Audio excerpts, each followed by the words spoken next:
하고 있습니다. 네. 그리고 이 떠들고 장난하는 것 같지만 애들이 다 들어요, 사실은. 네. 그러니까 여러분들이 아이들이 이렇게 장난치고 떠들고 하는 것을 자연스럽게 받아들이시고요. 여러분 그냥 여러분들만 집중하시면 됩니다. 애들은 전혀 문제 없습니다. 자, 오늘 그 자유에 대해서 좀 얘기를 좀 해보려고 합니다. 제가 이 본문을 다시 한번 읽어보겠습니다. 그리스도께서 우리를 해방시켜 주셔서 자유를 누리게 하셨습니다. 그러므로 굳게 서서 다시는 종살이의 멍에를 매지 마십시오. 예수님께서 우리를 해방시켜 주셨다고 했습니다. 우리에게 자유를 주셨다고 하셨습니다. 그리스도께서 우리에게 주신 그 자유를 빼앗기지 말라고 바울은 이야기하고 있습니다. 그리스도께서 우리에게 주신 그 자유는 어떤 자유일까요? 우리를 해방시켜 주셨다고 하는데 우리를 무엇으로부터 해방시켜 주신 것일까요? 우리가 지금까지 배워온 것은 우리가 죄로부터 우리를 해방시켜 주셨다. 우리가 죄로부터 우리를 주님께서 자유케 하셨다. 이런 말씀하십니다. 그런데 이 죄라는 것이 단순히 도덕적인 윤리적인 의미에서의 죄, 그리고 종교적인 의미에서의 어떤 죄로 끝이지 않는다는 것을 저는 누차례에 걸쳐서 여러분들한테 말씀을 드린 바가 있습니다.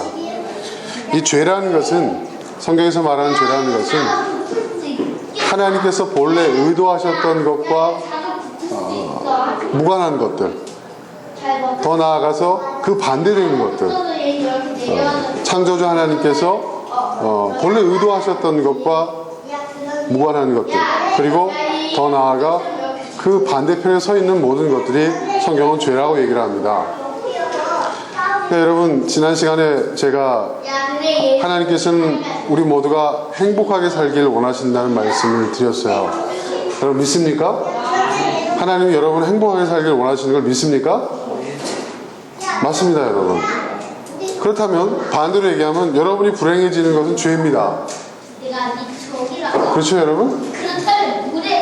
이 땅에 살고 있는 사람들이 모두가 행복한 세상을 살아야 되는데 그렇지 못하고 불행한 자가 있다면 여러분 그것은 죄입니다. 우리 모두의 공동의 책임인 것이죠. 모두가 행복한 세상을 만들어가야 합니다. 그것이 하나님의 공이고 그것이 하나님의 뜻이죠. 그런데 그 시작은 바로 나의 행복, 나의 건강한 행복으로부터 시작한다는 사실, 그리고 우리가 행복하게 살기 위해서 구체적으로 어떤 삶을 이 21세기에 우리가 살아갈 것인가, 그 문제를 놓고 제가 한 2주간에 걸쳐서 여러분과 함께 말씀을 나눠봤습니다. 근데 여러분, 이 자유해진다는 것도 굉장히 중요한 겁니다. 우리의 행복에 있어서 이 자유가 차지하는 부분이 굉장히 큽니다, 여러분. 여러분, 사랑이라는 것, 우리가 여러 차례 그 주제로 다뤄봤는데, 여러분, 사랑이라는 것은 과연 어떤 것일까요? 여러 가지 표현할 수 있습니다. 근데 제가 어저께 다큐멘터리를 보다가 하나 배웠어요. 그 졸리앙이라고 하는 스위스 철학자가 한국에 살고 있는데 보셨어요? 예. 제가 그 프로를 굉장히 좋아합니다. 그 나레이터인 그 최백호 씨의 목소리도 너무 좋지만은 그 사람이 좋단가요? 그 프로가 예, 굉장히 좋은 내용을 담고 있어서 프로그램 제목도 제가 정확히 기억을 잘 못하지만 그 시간대면 자동으로 킵니다. 그래서 거기에 나온 다양한, 왜냐하면 거기에 있는 삶은 실제의 삶을 이야기하고 소개하고 있거든요. 그래서 우리의 이웃들이 어떤 삶을 살고 있는지 그런 삶을 통해서 많은 걸 배우는데, 그 졸리앙이라고 하는 스위스에서 온 철학자가 한국에서 2년 동안 살고 있는데, 이분은 또 뇌성마비를 갖고 있어요. 가족과 함께 살고 있는데요. 부인과 새 아이가 살고 있는데 이분은 정말 자신의 그 철학을 실천하는 실천적인 삶을 살아가고 있는데, 이분이 사랑에 대해서 이야기를 하는데 그게 참 마음에 와닿았어요. 사랑이라는 것은요, 상대방을 편안하게 해주는 거네요. 굉장히 평범하게 들리는 것 같지만 가만 생각해 보면요, 여러분, 그 말이 맞아요. 여러분, 사랑은 상대방을 편안하게 해주는 겁니다. 이해되세요, 여러분? 얼마 전에 제가 인터넷 뉴스를 보니까요, 헐리우드에 유명한 여배우가 있었고, 그 커플이, 남자도 유명한 배우예요. 뭐 약혼을 하고 또 결혼을 이제 계획하고 있었고, 오랫동안 뭐 인기 커플이다 소문이 났는데, 어느 날 그 여배우가 결별을 선언한 거예요. 그랬더니 사람들이 아우성을 치는 거죠. 아니, 보기도 좋고 인기 커플로 소문이 났고 잘 어울리는데 왜 헤어지느냐. 더 놀라운 것은 그 약혼자였던 남자 배우가 황당해하는 거죠. 내가 당신을 얼마나 사랑하는데, 응? 어떻게 결별을.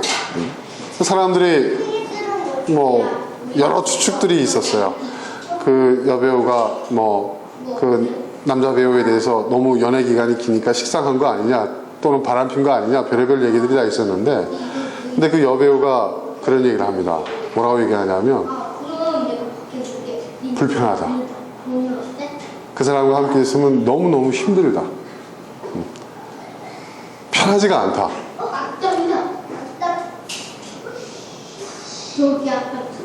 여러분, 사랑은 상대방을 편안하게 해주는 겁니다. 그러니까 여러분, 내가 정말 사랑한다고 생각하는 사람들 얼마나 편안하게 해줬는지 한번 생각을 해보십시오. 여러분, 상대방을 편하게 해준다는 것은요, 뭐 육체적으로 또 정신적으로 편안하게 해준다, 그런 의미도 있겠지만, 사실은 편하다는, 여러분, 우리가 언제 가장 편안하죠? 자유할 때. 그죠? 그렇지 않습니까, 여러분? 편안하다는 것은요, 자유예요, 자유. 내가 자유로울 때 가장 편안함을 느낍니다. 그러니까 사랑은 상대방을 편안하게 해주는 것이다. 이 말은 다른 말로 표현하면 상대방을 자유롭게 해주는 거예요. 그러니까 사랑은 구속이 아닙니다. 예, 구속이 아니에요. 예수님의 사랑이 우리를 구속했다고 했을 때 이 구속은요, 여러분, 잡아 가두는 구속이 아닙니다. 그건 뭐예요? 우리를 죄값을 치러서 구원하여 주셨다는 그런 의미에서 구속이지, 구속, 뭐 예수님의 사랑에 구속되어 뭐 이런 얘기를 하는데, 그거는 가둔다는 얘기가 아닙니다. 예수님의 사랑에 갇힌 뭐 그런 의미가 아닙니다. 우리를 자유케 하시는 거예요. 그러니까 예수님의 사랑이 진정한 사랑인 것은 우리를 구속하지 않으시고 우리를 자유케 하셨다는 거예요. 그러니까 사랑은 상대방을 자유케 하는 것이죠. 한번 생각해 보세요. 과연 나는 얼마나 자유롭게 하는가? 내가 사랑하는 대상인가? 근데 또 이 자유를 또 잘못 이해하는 사람들이 많아요. 네. 엄마는 나를 사랑한다고 하지만 나에게 자유를 주지 않아요. 그런 얘기, 우리 얘들은 꼭 공감되면 고개를 푹 숙이더라고, 보니까. 근데 고개를 숙이면서 웃고 있어요. 내가 다 보여, 그게. 우리 아이들. 다들 그러잖아요? 아니, 남편은 나를 사랑하다고 하면서 나에게 자유를 주지 않아. 정말 자유를 주지 않는 걸 수도 있지만, 여기서 말하는 그 자유라는 것은 내 마음대로 할 수 있다는 그런 의미가 아니잖아요. 내가 하고 싶은 대로, 내 욕망대로, 내 기질대로, 내 성격대로 마음대로 할 수 있게 놔둔다는 건 아니잖아요. 그런 자유가 아니죠. 같은 맥락입니다. 예수님께서 우리를 자유케 하셨다고 했을 때 이 자유라는 것은요, 마음대로 죄를 져도 되고 이제 네 맘대로 네 하고 싶은 대로 살라, 그런 의미에서의 자유는 아니라는 것이죠. 자유는 굉장히 여러분 성숙해야만 알 수 있는 것입니다. 우리 어린아이들이 생각하는 자유라는 것이 얼마나 될까요? 그 아이들이 이해하는 그 자유의 범주가 그 자유의 의미의 전부는 아니지 않습니까? 자유에 따르는 책임이 크다는 걸 우리는 알고 있죠. 근데 어릴수록 자유에 따르는 그 책임이 크다는 것을 몰라요. 그렇죠? 주님께서 우리에게 자유를 주셨다고 하셨을 때 이 자유는 여러분 그렇게 경망스럽고 가벼운 의미에서의 자유는 아닙니다. 여러분, 주님께서 우리에게 주신 그 자유라는 것은 어떤 것일까? 그것은 내 삶의 주인으로서 살 수 있게 해주셨다는 거예요. 그래서 오늘 본문에도 보면은 다시는 종살이의 멍에를 매지 말라고 바울이 말하고 있잖아요. 그죠? 그러니까 자유라는 것은 종살이에서 벗어나는 거예요. 종으로 살고 있는 삶에서 벗어나는 거예요. 그러니까 내가 스스로가 자기 자신에 대한 주인이 되는 거예요.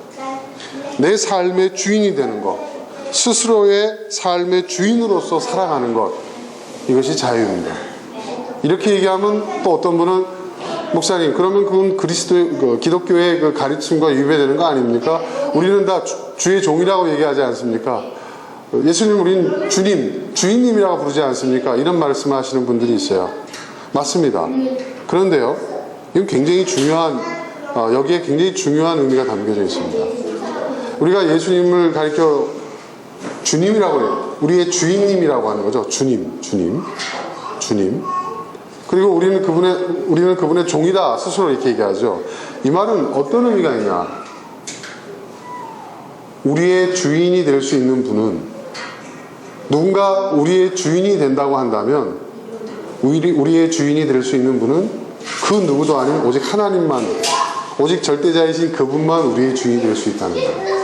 그분을 제외하고 다른 누구도 나의 주인이 될 수 없다는 거예요. 이 말은 무슨 말일까요, 여러분? 이 말은 우리의 자유를 강하게 긍정하는 표현이에요. 이해되시겠습니까? 절대자이신 그분이 아니고서는 그 누구도 우리의 주인이 될 수 없다. 그분만이 우리의 주인이다. 그럼 뭐, 여러분, 두 주인이 있을 수 있습니까? 그러니까 그분을 제외하고는 우리는 누구의 종도 아니라는 거예요. 이해되시죠, 여러분? 그런데 우리의 주인이신 그분이 우리에게 자유를 주셨다고 성경은 얘기하고 있어요. 주인이 나에게 자유를 주셨어요. 유일한 그분이 나에게 자유를 주셨어요. 그러니 나의 자유는 뭐예요? 나의 자유는 절대적인 권리라는 거예요. 절대적인 권리. 그 누구에게도 빼앗길 수 없어요.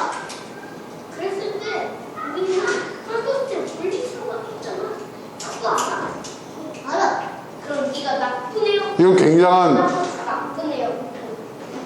의미를 담고 있는 것입니다. 그리고 우리가 예수님께 주님, 하나님께 주님이란 이 고백을 할 때마다 이것은 정말 놀라운 신앙 고백을 하고 있는 거예요. 누구도 그분을 제외하고서는 나에게 주인 노릇을 할 수 있는 사람이 없다는 거예요. 절대적인 권리라는 거죠. 자유. 예. 근데 그런 자유를 우리에게 주셨는데, 우리가 다시 종으로 돌아간다는 거예요. 다시 종살이를 한다는 거예요.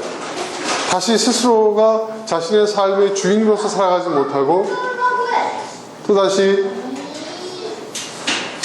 종살이로 돌아간다는 것이죠.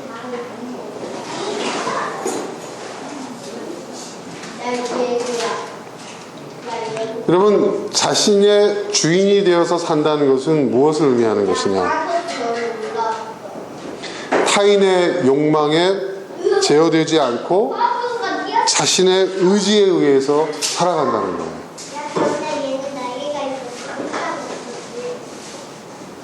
그런데 우리는요, 보면 여러분 어떻습니까? 우리 스스로의 의지에 의해서 살아가지 못하는 경우가 너무나도 많아요. 그렇죠? 내 의사, 나의 선택, 나의 생각, 나의 의지는 중요하지 않아요. 타인의 판단, 타인의 요구, 타인의 욕망에 우리는 끌려다닐 때가 너무나 많습니다. 타인의 욕망에 제어되지 않고 자신의 의지에 의해서 살아가는 사람이 진정 자유한 사람입니다. 두 번째로, 이념의 맹신자가 아니라, 여기서 이념이라는 것은 종교도 포함하고 있는 거예요. 이념의 맹신자가 아니라 스스로가 선택한 가치의 실행자가 되는 거예요. 굉장히 중요한 얘기입니다. 여러분, 이 시대에 21세기는 이제 이념은 더 이상 중요한 시대가 아니라고 얘기하지만 제가 볼 때는요, 이 이념이 더 강화되는 시대를 우리가 살고 있는 것 같아요. 적어도 한국 사회는 그런 것 같아요. 그렇지 않습니까? 뭐 보수, 극보수, 중도, 진보, 예? 왜 여기 있는 거지? 아직도 이러한 용어들이 우리 사회를 지금 가르고 있어요. 왜 저기 있지? 거기에서 너의 위치는 뭐냐? 너의 정체는 뭐냐? 너의 포지션은 뭐냐? 사람들은 물어보죠. 그리고 편가르기를 합니다. 그렇죠? 또 21세기 이 문명화된 사회에서 여전히 종교가 우리에게 맹신적인 어떤 그러한 추종을 요구하고 있어요. 이념의 맹신자, 종교의 맹신자, 그리고 또 개인적으로는 욕망의 맹신자. 우리가 살고 있는 이 자본주의 사회는요, 인간의 욕망을 자꾸 부추겨요. 네. 그 욕망을 소유라는 개념으로 대체시키고 있어요. 이걸 가지면 당신은 더 행복해질 것입니다. 이걸 가지면 당신은 더 그럴듯한 인생이 될 수 있습니다. 이걸 가지면 당신은 성공한 것입니다. 이걸 가지면 당신은 더 멋져 보일 거예요. 더 즐거울 거예요. 당신의 삶이 더 나아질 것입니다. 무언가를 소유하면 그렇게 될 것이라고 이 자본주의 세상은 우리에게 끊임없이 우리를 유혹합니다. 여러분, CF를 한번 보세요. CF. 그죠? 가장 단적인 TV에서 방영된 그 CF를 보세요. 여러분, 이 CF 광고가 여러분 자본주의 사회의 총화입니다. 자본주의 사회가 무엇인지를 우리에게 단적으로 보여주는 것이 바로 그거예요. 그래서 우리는 우리의 필요에 의해서 무언가를 구매하고 소유하고 소비하기보다는 뭐예요? 그러한 메시지들이 주는, 그러한 환상들이 우리에게 주는 거기에 끌려서 우리는 너무 많은 것을 소유하게 되고 너무 많은 것을 소비하게 되는 것. 그런 삶은 여러분 절대로 자유자의 삶이 아닙니다. 자신의 주인으로 산다는 것은 스스로가 선택한 가치의 실행자. 중요한 것은 선택하기만 하는 것으로 끝나는 게 아니에요. 내가 선택한 그 가치를 실행하는 사람으로 살아가는 거예요. 그런 사람이 자유한 사람이에요. 그런 사람이 자신의 주인으로서 살아가는 사람이에요.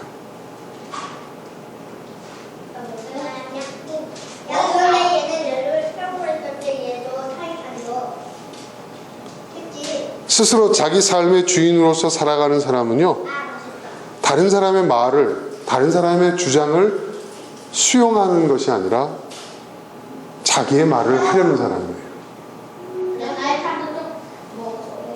요즘 보면 자기 주장을 하는 사람들이 많아요. 목소리 큰 사람이 이기는 세상인 것 같아요. 그렇죠? 주장하는 사람, 외치는 자들이 정말 많아요.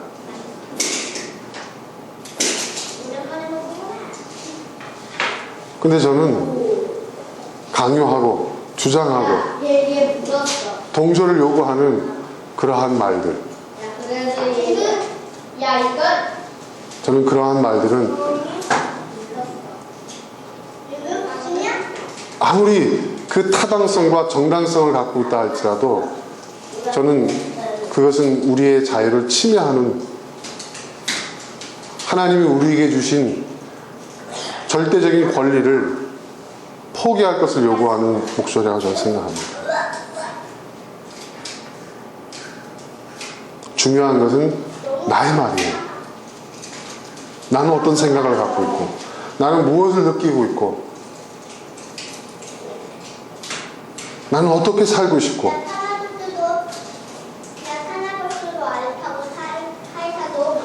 나의 말을 하는 것, 이게 중요한 거예요. 다른 사람이 아무리 뭐 이런저런 이야기를 했다 할지라도 여러분 정말 중요한 것은 나의 말이에요. 예전에 제가 그 박사학위 논문을 쓰려고 그 논문을 쓰는 그 과정에서 그때까지 배워온 논문 작법이라는 게 있어요. 논문 이렇게 써야 된다. 물론 그것도 학술적인 어떤 그 글이기 때문에 거기에 맞는 방식이 논문 작법이 있겠죠. 그런데 우리나라 논문들과 외국의 논문들 원서들 이렇게 비교를 해보면요, 참 이걸 어떻게 얘기해야 될지 모르겠지만 우리나라는 그래 결국 제가 이렇게 두꺼운 논문을 뭐 대학원 때도 쓰고 박사과정 때도 쓰고 또 그리고 논문 잘 썼다고 제가 또 상도 받고 막 그랬는데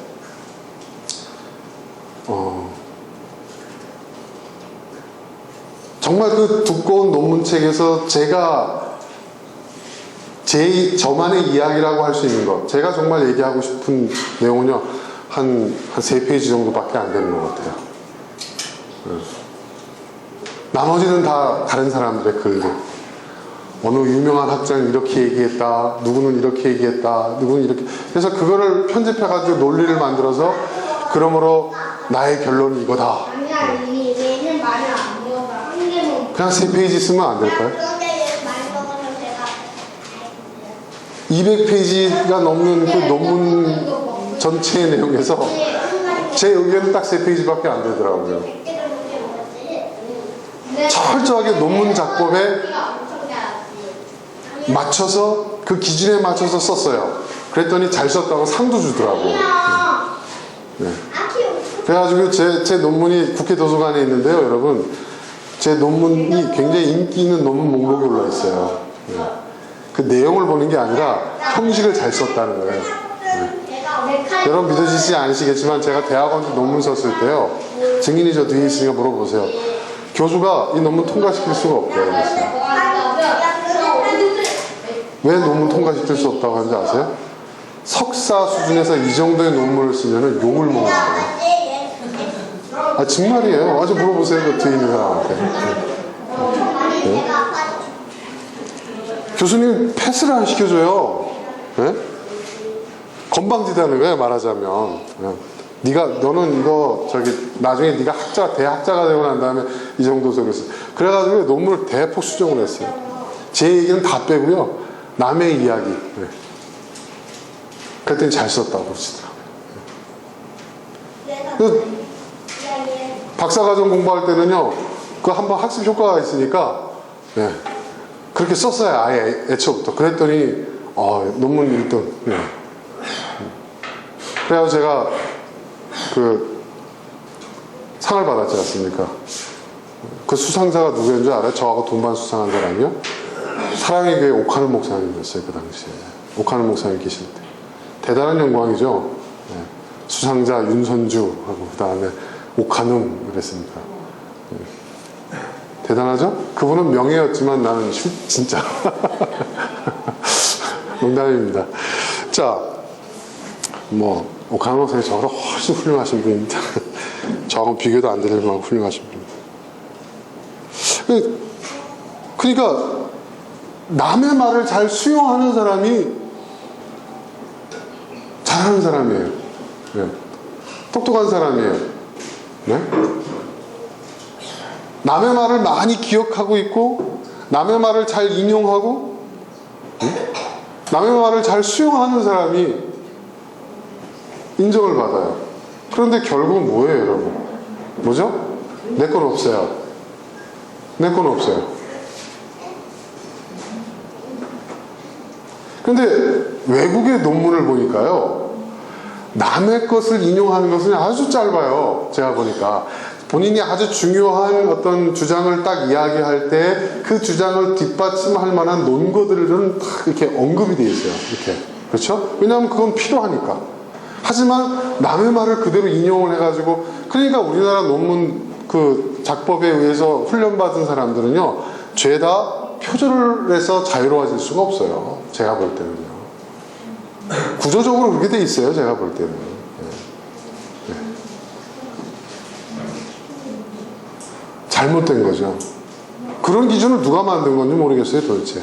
근데 알고 봤더니 그런 기준이, 그것도 일제의 잔재라고 어느 분이 얘기를 하시더라고요. 일본 사람들이 그렇게 하는데, 일본 사람. 왜? 서양의 것을 열심히 배워야 했거든요. 네? 메이지 유신 이후에.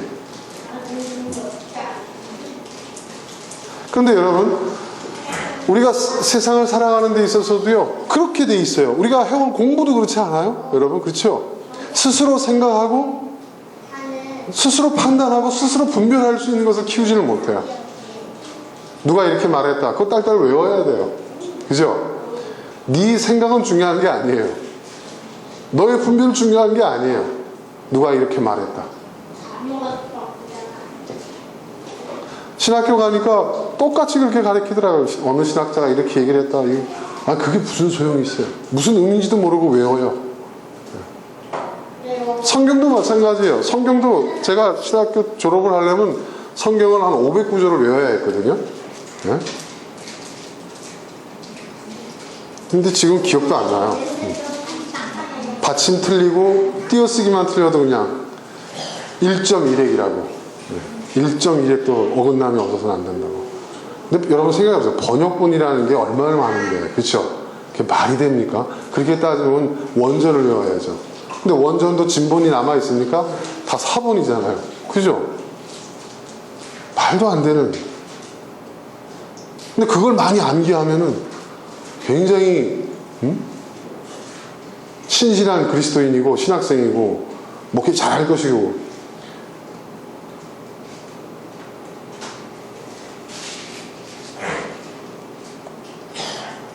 여러분, 남의 말은 중요하지 않습니다. 내 말이 있어야 돼요. 말 많은 사람이 되라는 얘기 아닙니다. 네? 무슨 얘기인지 아시죠, 여러분? 다른 사람의 주장, 네, 우리가 들어야죠. 하지만 다른 사람의 주장만 내 머릿속에 가득 있어서는 안 돼요. 내 말이 있어요. 여러분, 종은요, 주인이 하는 말만 듣기만 하면 돼요. 주인이 뭐라고 얘기했는지. 그죠? 남의 말을 수용하기만 하는 사람은요, 종이에요. 근데 자기 말을 하는 사람은 주인입니다.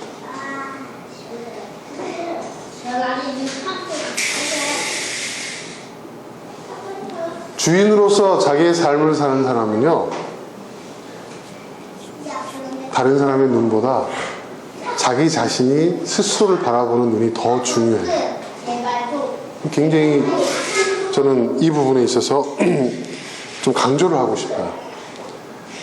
나의 나됨을 다른 사람의 눈을 통해서, 타인을 통해서 확인하려고 하지 않고 자기 스스로가 자기 자신됨을 이해하고 인식하고 그것을 받아들일 수 있는 사람.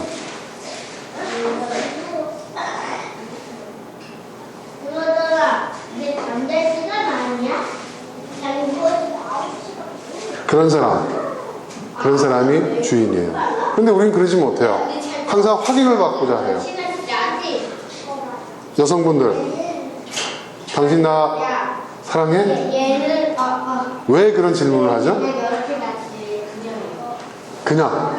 누가 지금 그냥이라고 하셨죠? 네. 그냥. 나 사랑해? 네. 그 말은 사랑을 의심하기 때문에 그런 말을 하는 건 아니잖아요. 그죠? 사랑을 의심한다면 그런 말 하겠습니까? 그죠? 저 인간 분명히 나 사랑이 식었어. 그럼 그런 말도 안 합니다. 확인받고 싶은 거죠, 그냥. 네. 당신 나 좀 기분 좀 좋게 좀 해줘봐. 사랑한다고 한번 얘기해봐. 네. 그럼 남자는요, 또 하라고 하면 또 못해요. 미쳤나. 아침 잘못 먹었나.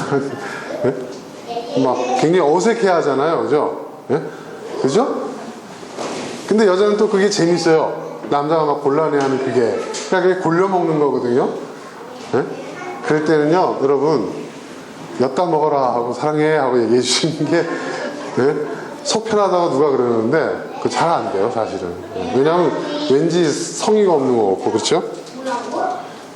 근데 제가 이 얘기를 왜 하는 거냐면, 여러분, 사랑의 골백분 이야기에도요, 내 스스로가 사랑을 받고 있다라는 느낌을 갖는 것 하나만 못하는 거예요. 그렇기 때문에 자꾸, 네. 그쵸? 그러니까 그 느낌을 얻기 위해서 물어보는 거예요. 이해되시죠, 여러분? 무슨 뜻인지. 인생의 모든 것이 그래요, 여러분. 다 우리가 내 스스로가 그것을 느끼고 확신하고 있으면요, 그 자체가 궁금하지도 않아요. 왜? 너무 분명하고 자명한 사실이니까. 그렇죠? 우리가 우리 자신에 대해서 그런 확신을 갖고 살아가야 된다는 거예요. 나의 나됨을 발견하고 그런 나를 표현하는 사람, 그런 사람이 돼야 돼요. 여러분, 그런 사람은요, 제가 볼 때는요, 뭐 특별한 사람만 예술가가 되는 게 아니에요. 예술가도 결국 자기를 표현하는 거잖아요. 그 사람도 예술가예요. 맞아, 아티스트예요. 왜? 그 사람은 세상에 하나밖에 없는 사람이거든요. 그렇죠, 여러분? 그렇지 않아요? 학교 갔다 올게. 예전에 제가 한번 그런 설교를 한 적이 있어요. 우리의 삶이 하나님 보시기에 좋았더라고 하실 만한 그런 삶을 살아야 된다. 우리의 삶이 예술 작품과 같은 삶, 작품과 같은 삶을 살아야 된다. 여러분, 작품은 무조건 작품이 될 수 없죠. 그렇죠? 독창적이고 그 작품만이 갖고 있는 예술성이 나타나야 돼요. 여러분, 주인으로 살아간다는 것은 바로 그런 거예요. 종들의 삶은 다 획일화되어 있어요. 똑같아요. 그렇죠? 그리고 종은 뭐예요? 종의 종됨을 결정해 주는 것은 누가 결정해줘요? 주인이 결정해줘요. 너는 이런 사람이야. 너는 이런 인간이야. 네가 할 일은 이것이야. 네 위치는 이거야. 그 규정을 주인이 해줘요. 그리고 그것에 순응해요. 그것이 종의 삶이에요. 근데 주인은 그렇지 않아요. 자신의 삶의 주인 된 사람은 그렇게 안 살아요. 자기 자신답게 사는 거죠. 나의 나됨을 발견하고 그런 자신을 표현하는 삶을 살아요. 예전에 제가 신학교 이렇게 기숙사에서 제가 생활을 했는데요. 이렇게 보면 이 설교 연습들을 많이 하거든요. 그리고 설교 실습 시간에 실제로 그 같은 동급생들 앞에서 그리고 교수님들 앞에서 설교를 한단 말이에요. 설교를 하면 그 설교 점수를 막 이제 평가하고 하거든요. 그래서 또 목사는 입으로 먹고 사는 직업이라 그래가지고 설교 연습도 엄청 많이 합니다. 그래서 기숙사 방마다 가면요, 전신 거울이 하나씩 다 있어요. 네. 그래서 그 앞에서 막 연습을 하거든요. 그런데 가끔 보면 참 너무 재밌었어요. 왜냐하면 네. 모방은 천재를 한다는 뭐 말도 있지만 그 당시에 유명한 그 부흥 강사의 그 목소리와 그 설교 내용과 그 패턴과 그 제스처까지 따라하는 분들이 굉장히 많았어요. 근데 본인들은 되게 잘하는 줄 알고 있어. 네.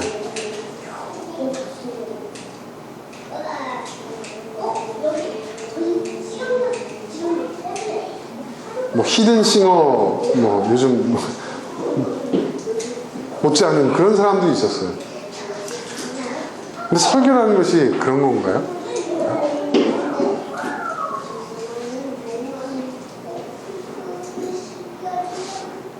근데 그렇게 하는 것이 잘하는 건 줄 알고 있었던 거예요.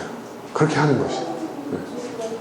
근데 그 당시에 뭐 그런 그래서 장난 비슷한 그런 그 컨테스트도 있고 그랬어요. 신학교에서. 네. 그럼 나가서 막 부흥 강사 흉내 내고 뭐 어떤 분 흉내를 내거든요. 진짜 똑같이 내는 분들도 있었어요.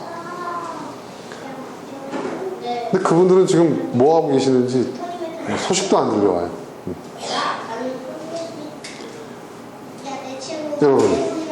여러분의 인생은 무언가를 끊임없이 모방하는 그런 삶을 누구의 어떤 모습? 누군가 그의 그 닮을꼴이 되지 못해서 막 안타까워가지고 막 안달먹다는 그런 사람을 살고 계십니까? 아니면 여러분 나름대로의 인생을 만들어가려고 노력하고 계십니까? 여러분 아무리 흉내내도요 똑같아질 수 없습니다. 우리는 어떤 그 기준, 어떤 그 모습에 가까워지면 내가 더 행복해질 거라고 생각하는데요. 그거는 모방하는 삶이에요. 진품이 아니에요. 모조뿐이에요. 절대로 행복해 줄 수 없습니다.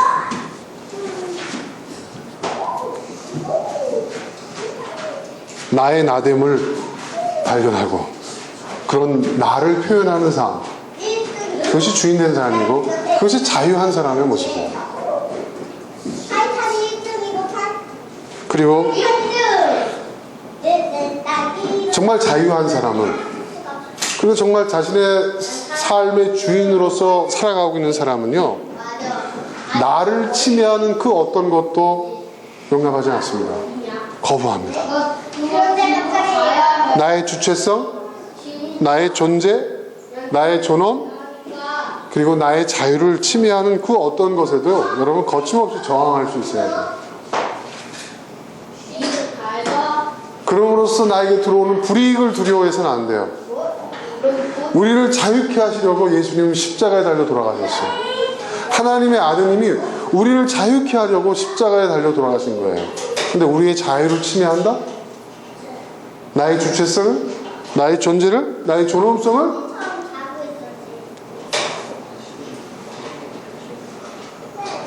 그리고 나의 주인이 되려고 하는 자들이 있어요. 그것이 어떤 인간일 수도 있고 어떤 이념일 수도 있고 어떤 종교 체계일 수도 있어요.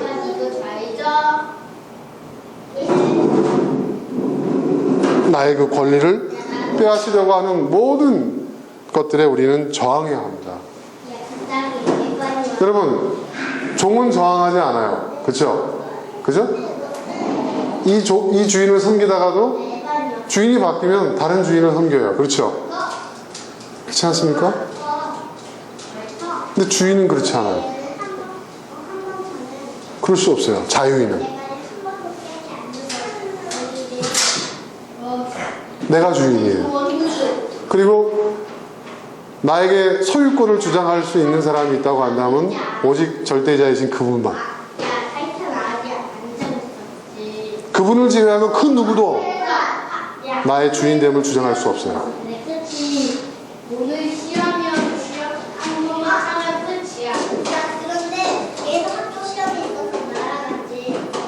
그런 삶을 살아가야 돼요. 여러분, 우리가 살고 있는 이 자본주의 사회에서 21세기 현대사회에서 그렇게 살아간다는 건 여러분 쉬운 일일까요? 어려운 일일까요? 무진장 어렵습니다. 네, 무진장 어렵습니다. 세상은 우리가 살고 있는 이 세상은 우리가 살고 있는 이 현대사회는 우리에게 배부른 노예가 되기를 요구하고 있어요. 네. 요즘 노예는요, 배고픈 노예는 없어요. 네. 충실하게 노예의 삶을 살면 배불러요. 네. 어떤 면에서 보는 헐벗은 자유인보다 나을 수 있을지 모르겠어요.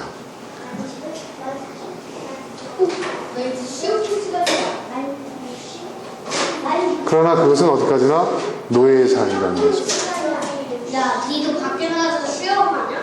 그리고 그런 삶을 학교에서? 살아가는 인생은 야, 인생의 참된 행복을 절대로 경험할 수 없다는 거죠. 여러분, 자유인으로서 살아갈 때 여러분 우리는요 가장 밑바닥으로 내려갈 수도 있어요. 그렇습니다. 가장 밑바닥으로 내려갈 수도 있어요. 그리고 어쩌다 간혹 드물긴 하지만 가장 높은 곳으로 비상할 수도 있어요.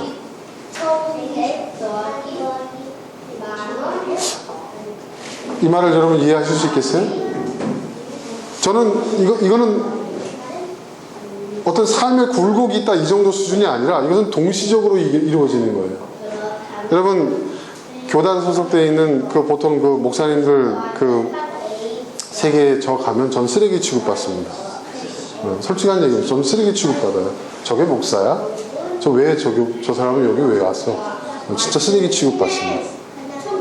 네, 가장 밑바닥으로 떨어지는 거죠. 그 순간. 네?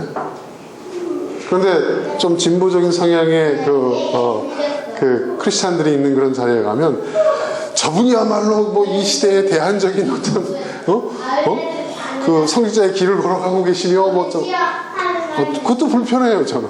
네. 그 자리에선 저는 그냥 막 올라가요. 동시에 이루어지는 거죠. 가장 밑바닥. 그러면서 저 꼭대기까지.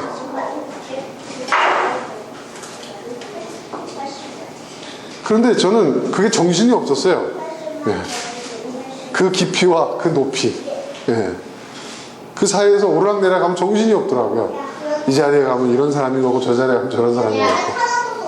근데 제가 어느 순간 이걸 깨달았어요. 그 깊이, 바닥을 치는 그 깊이, 그리고 그 높이, 그 깊이에서 느끼는 좌절과 절망과 또 모멸감도 느끼죠. 그 시련도 있죠. 네. 욕도 먹고요, 비난도 받고. 그리고 그 높이, 거기서 듣는 호응과 지지와 칭찬. 제가 알고 봤더니요, 그거는 상반되는 게 아니라 그것은 하나더라고요. 그리고 그 깊이와 그 높이의 그 간격을 채워나가는 것이 인생이더라고요. 네. 어떤 그 밑바닥에 그냥 있는 게 이게 나야 이거로 끝나는 게 아니고 저 꼭대기 이게 난가 보다 하고 착각하는 게 아니라는 것이죠. 이건 두 가지가 다 있는 거라는 거예요.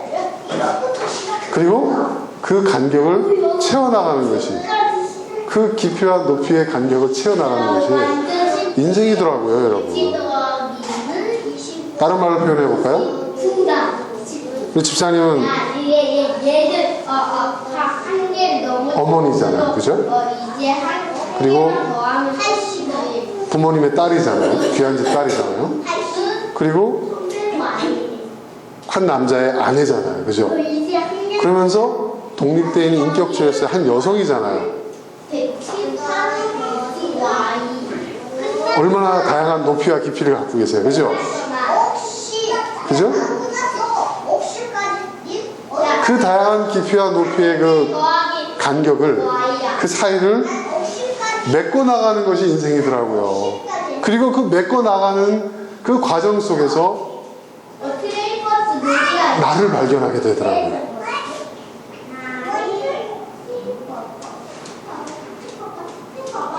자유인은 바로 그 사이를, 그 공간을, 그 간격을 메워 나가는 사람이 자유인이더라고요. 노예는요, 어떻게 됩니까? 밑바닥? 그게 노예예요. 그죠? 좋은 날도 있고, 슬픈 날도 있고, 그죠? 그죠? 인생은 굴곡이에요. 롤러코스터예요. 네.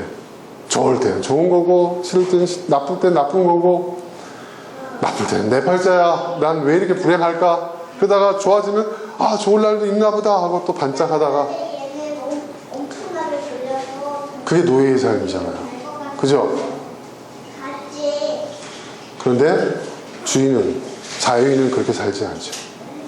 그 간격을 메워나가는 거예요. 메워나가는 거예요. 그리고 그 메워나가는 그 과정 속에서 그럼 마치 퍼즐 맞추기를 맞춰나가는 것과 마찬가지예요. 그것이 맞춰졌을 때 내가 이런 사람이었구나. 나를 발견하게 되는 거죠. 여러분, 나는 어디에 고정되어 있는 사람이 아닙니다. 여러분은요, 여러분이 처해 있는 그 다양한 높이와 깊이 그 사이 어딘가에 떠다니고 있어요, 지금. 그걸 메꾸세요.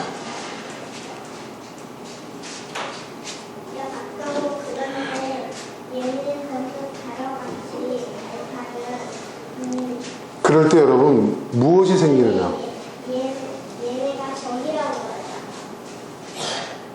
그럴 때 여러분, 우리가 흔히 말하는 경륜이라는 게 생기는 거예요. 경륜이라는 게 뭘까요? 성경에 보면 경륜 얘기 나오는데, 이걸 여러 가지로 좀 설명도 하지만 저는 이렇게 말하고 싶습니다. 이 시대의 용어로 가장 확 와닿게 표현하는 게 뭐냐면 내공입니다. 내공, 내적인 힘이죠. 내적인 힘이 거기서 생기는 거예요. 내적인 힘이 있는 자만이 자유를 누릴 수가 있는 거예요. 그리고 그 자유를 지킬 수가 있는 거예요. 여러분, 다른 말을 표현해 볼게요. 적들이 자신의 주인으로 산다는 것은요, 한마디로 표현하면, 조금 제가 좀 철학적인 좀 어려운 표현을 쓴다면, 자신의 주인으로 산다는 것은요, 남들이 만들어 놓은, 세상이 만들어 놓은, 사람들이 만들어 놓은 어떤 기준의 수행자가 되는 것이 아니라 내 기준의 생산자가 되는 거예요. 지금까지 제가 자유에 대해서 설명을 드렸죠. 내 삶의 주인으로 사는 삶이 어떤 것인지 대해서 여러 가지 설명을 드렸는데, 좀 더 단순화시키면 자신의 주인으로 산다는 것은요, 기준의 수행자가 되는 것으로 끝나는 삶이 아니라 내가 기준의 생산자가 되는 거예요. 나의 기준. 그러니까 내 주관대로 멋대로 살라는 게 아니에요. 다른 사람의 기준이고 타인의 기준이고 세상이 나에게 제시하는 기준이라 할지라도 그것이 옳다고 생각되고 그것이 동의가 된다면 주체적으로 내가 그걸 수용하면 그건 나의 기준이 되는 거예요, 여러분. 이것도 받아들이고 저것도 받아들이고 아니면 세상에 없는 새로운 것을 내가 만들고, 그래서 나만의 기준을 생산해내는 거예요. 나만의 삶.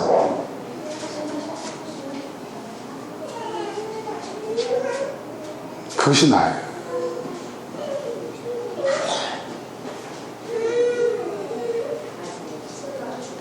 근데 그렇게 할 때 여러분 뭔가 좀 불안해집니다.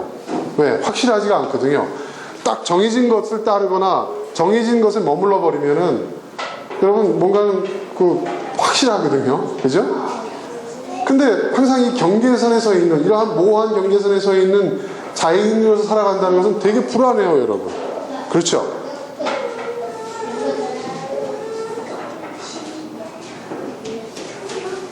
우리는 뭔가 분명하고 확실한 걸 찾아요.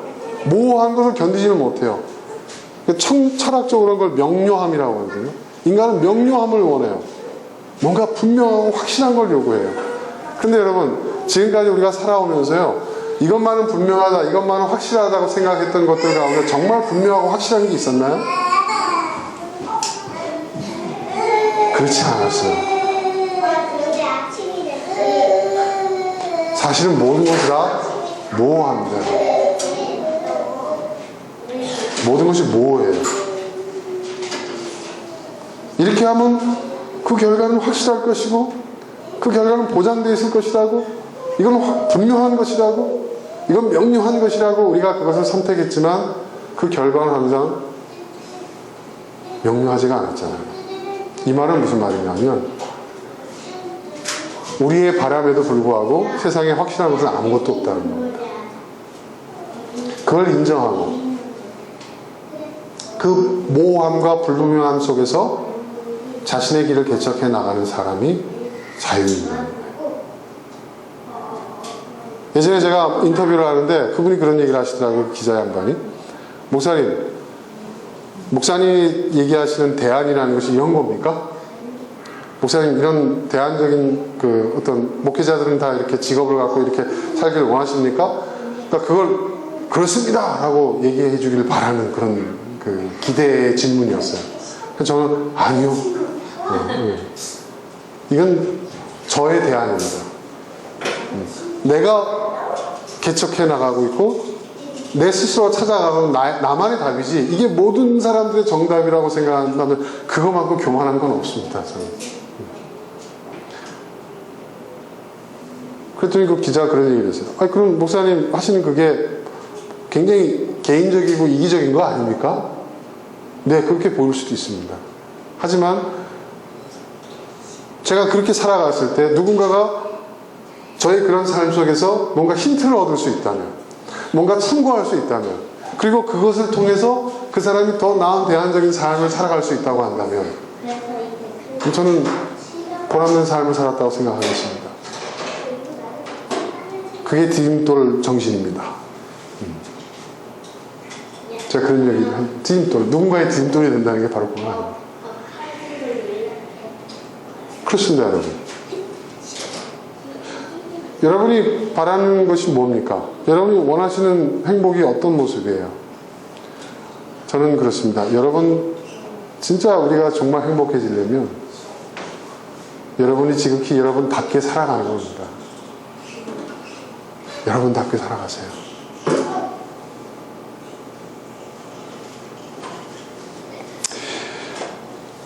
제가 좋아하는 일본의 그 석학 후쿠자와 유키치라는 사람이 쓴 그 학문의 권장이라는 책이 있습니다. 그 책에서 아주 저한테 영감을 주는 문장을 제가 좀 발췌를 했는데요. 여러분과 한번 나누고 싶습니다. 후쿠자와의 독립자존정신. 이 독립이란 결국 자유를 얘기하는 거죠. 독립, 자유라고 하는 것은 자신의 몸을 지배하고 타인에게 의지하거나 기대는 마음이 없음을 뜻한다. 스스로 옳고 그름을 분별해서 행동하는 자는 타인의 지혜에 의지하거나 기대지 않는 독립된 자다. 스스로 심신을 단련해 스스로 생계를 꾸려가는 자는 타인의 재물에 의존하지 않는 독립된 자다. 모든 사람이 이 독립의 마음 없이 타인에만 의존하려고 한다면 이것을 받아줄 자는 누구인가? 누구라고 하는 줄 아십니까? 하나님?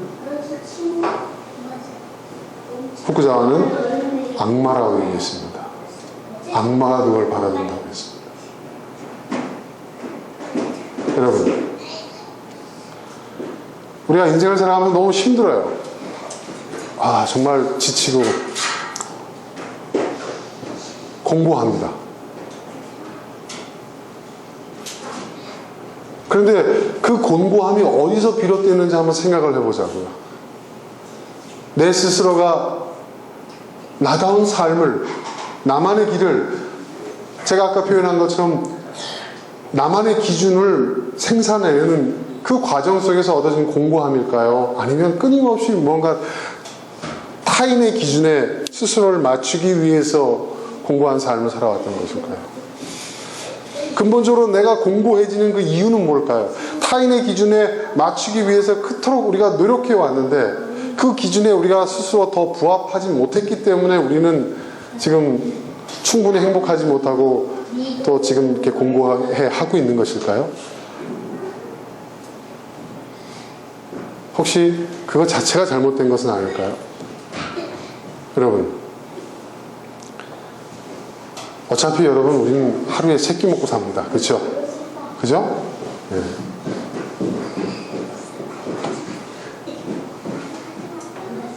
어떤 삶이 더 행복한 삶일까요? 여러분 자신이 먼저 돼야 됩니다. 여러분이 먼저 스스로 편안한, 다른 말로 표현해서 스스로 자유로운 사람이 돼야 돼요. 여러분이 진정 자유로워질 때 그 자유로움은 여러분의 개인의 자유로움으로 끝나는 것이 아니라 여러분 개인의 행복으로 끝나는 게 아니라 타인의 자유로움으로도 여러분 번져나갈 수 있습니다. 예수님이 우리를 말씀하셨죠. 진리가 너희를 자유케 한다고 하셨어요. 예수님은 자유로운 분이셨어요. 그 시대에 예수님을 구속하기 위해서 얼마나 많은 시도들이 있었어요. 그 시대가 예수님을 구속하려고 했고, 유대사회가, 유대교라는 종교가 예수님을 구속하려고 했고, 시대적 관습이 예수님을 구속하려고 했어요. 하지만 예수님은 그 어느 것에서 구속받지 아니하시고 스스로 자유로우셨어요. 예수님은 완벽히 자유로우신 분이셨어요. 예수님은 자유로우신 분이셨고, 예수님이 자유로우신 분이셨기 때문에 우리를 자유롭게 하신 것입니다. 그리고 우리를 행복하게 하십니다. 여러분, 자유로운 자가 되시길 바랍니다. 오늘 함께 나눈 이 말씀을 여러분 한번 평생에 여러분의 과제로 생각하시고 풀어나가시길 바랍니다. 그렇게 될 때 여러분이 여러분 자신의 인생에 대해서 스스로 행복하다라는 그러한 고백을 할 수 있는 그날이 속히 오게 될 줄로 믿습니다. 자, 이 시간 우리 함께 기도하겠습니다. 오늘 주님께서 우리에게 주시는 그 말씀, 오늘 본문에서 말씀하셨던 그 자유, 주님 우리를 자유롭게 해주시고 자유인으로 살게 해주시고 자유를 위해서 우리가 치러야 할 값을 기꺼이 치르는 우리가 되게 해주시고 그 험하고 힘든 그 자유의 길을, 하지만 그 길을 우리가 걸어가면서 얻을 수 있는 그 기쁨들, 그 가치들, 그 의미들, 거기서 우리는 우리 자신됨을 발견하며 우리 인생의 진정한 행복을 찾게 될 것이라는 그런 고백, 그러한 기도를 이 시간 주님 앞에 드리시길 바랍니다. 함께 기도하겠습니다. 주님, 은혜와 사랑을 감사드립니다.